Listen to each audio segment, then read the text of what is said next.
Hi there, it's Lukasz for the Tech Travel Geeks, and today we have some truly exclusive content. Courtesy of the Me Community UK, we got one of the only 10 unique unboxing experiences of the Poco F3, and this one is a true beast.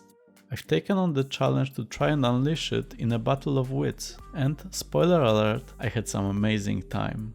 Join me in this one-of-a-kind unboxing experience, which I'll follow up with a separate setup and software experience video in the next couple of days, and if you haven't already, make sure to subscribe to our channel to see more videos from us. The Poco F3 has been referred to as a beast in the marketing materials, and it's clearly visible on the packaging. We can see that the real beast is here and it's taunting me, asking if I have the power to unleash it. The yellow claws bring back the Poco's distinctive yellow branding, but also the monster that is this device. Looking at the bottom claw print, there seems to be something on one of the claws. Is it a ring, a letter, or maybe I'm just seeing things? Once I opened the box, there was another challenge for me, suggesting that only the smartest can tame this beast. At least there's nothing under the lid. But was there still a riddle awaiting me? Will I be able to defeat the beast? And is there a 3 hiding in plain sight? Let's see. Oh wow, a lock. Looks like I'll have to crack the code to unleash the beast. Do we get any hints as to how to solve it? We do. Apparently the answers are closer than I think. Interesting.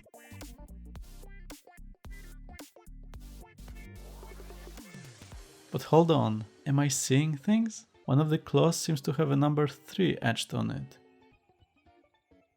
And the second claw mark, could that be a 0?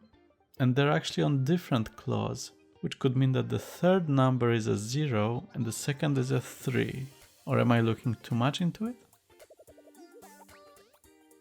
Well, there's nothing underneath the lock. It seems to be bound by a magic spell, and I don't think I'll be able to pass it without solving the riddle. Am I doomed to never solve it? But I can't surrender. I've already found 2 numbers, a 3 and a 0.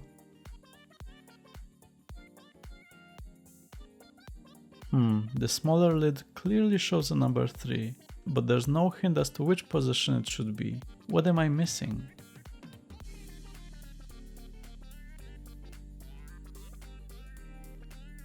Actually, let's revisit the very top cover of the box. Was there another claw? There was indeed, and it's on the first finger. Could this be it? Do we have the first, second and third position of the code? And can we solve the riddle? Is there a fourth one? Or can we use the 3 from the other lid? Well, the next challenge awaits me since I rarely use such locks, but I think the numbers should actually be on the side, to align with the wee arrow on the side. Let's try it. 5 from the first claw, 3 from the second, a 0 from the third, and another 3 from the lid. Can this work?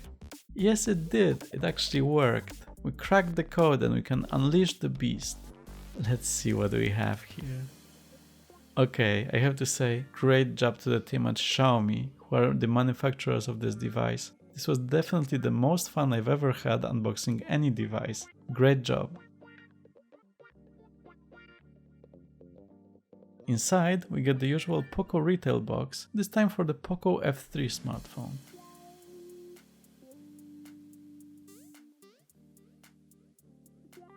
It's a 5G device, but whether you can access it will depend on 5G coverage in your area. I personally don't have it on my current flat, but I can access it just a few hundred meters down the road, so I'll definitely test it later. Again, the familiar yellow colors and the reminder that Poco devices have access to Google Play Store, unlike some of their competitors. But let's see what we have inside.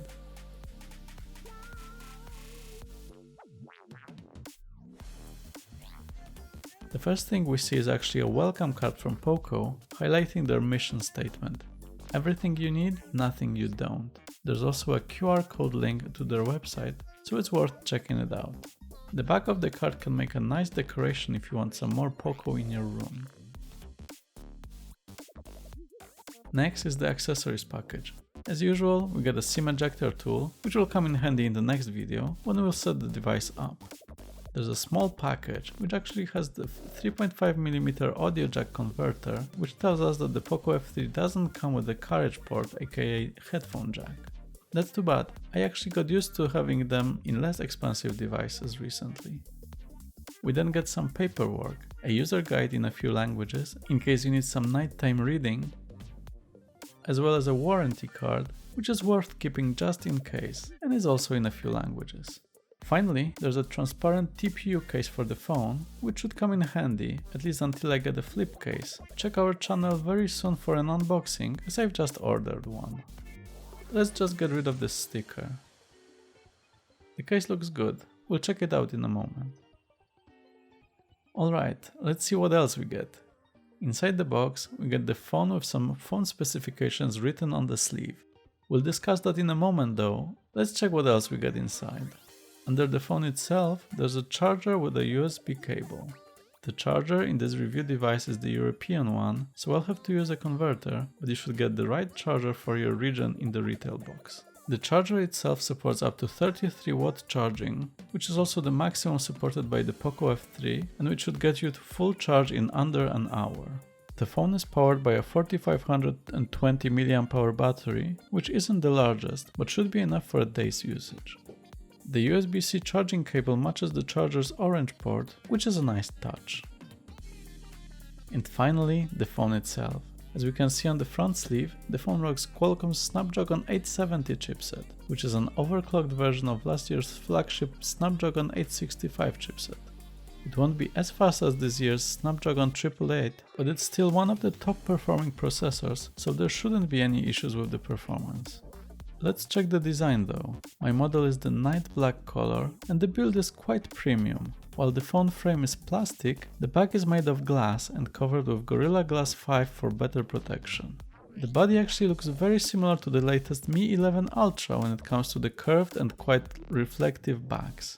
Well, minus the extreme camera bump in the Ultra, but that's a separate story. One thing to remember with the back is that it's very reflective, as you can see in this shot from the balcony, but it can also catch some fingerprints, so keep that in mind. Unfortunately, this time there's no water certification, so make sure to avoid swimming with it.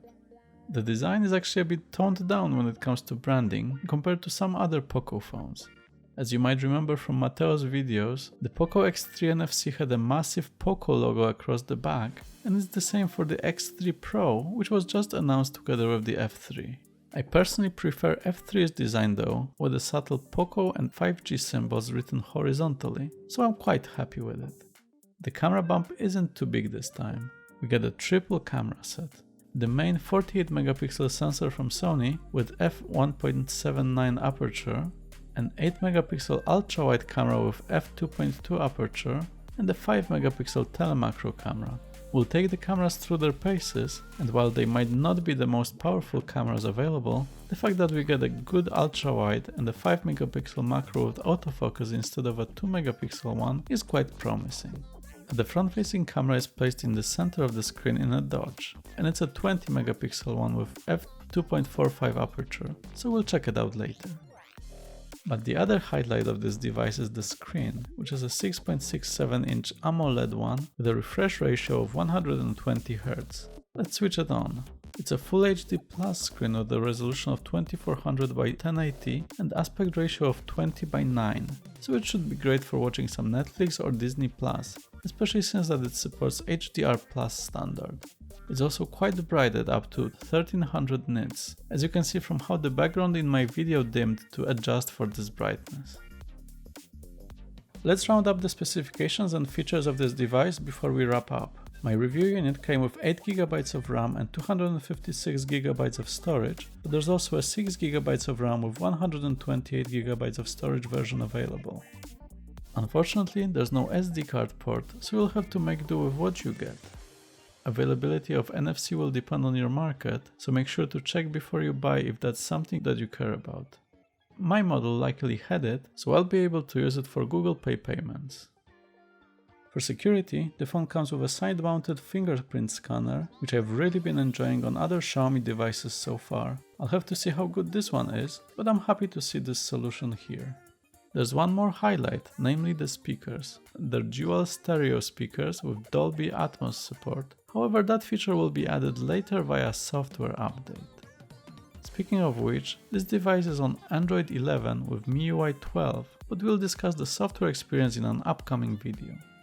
When it comes to availability, the phone is already available in the UK starting from £329, and you can get it on Amazon, link in the description below.